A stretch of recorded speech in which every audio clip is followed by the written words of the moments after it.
Санхүү эдийн засгийн их сургуулиас жил бүр уламжлал болгон зохион байгуулдаг Student Led 2026 төслийн уралдааны шилдэг оролцогчид тодорч ялагчдаа зарласан байна.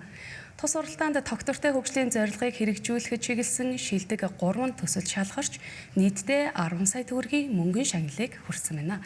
Энэ удаагийн Student Led 2026 төслийн уралдааны 1-р шатанд 147 багийн 587 оюутан бүртгүүлж өөрсдийн санааг уралдуулжээ.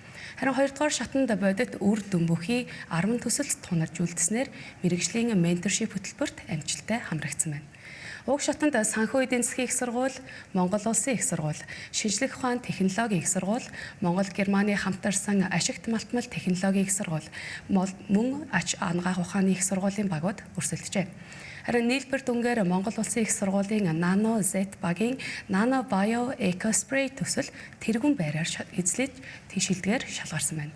Харин санхүү эдийн засгийн их сургуулийн Lead SDG баг Ash Block төслөөрөө дэд байр шалгарсан бол Монгол Германы хамтарсан ашигт малтмал технологийн их сургуулийн GMIT Engineers баг Parkley төслөөрөө 3 дугаар байрыг тус эзэлжээ.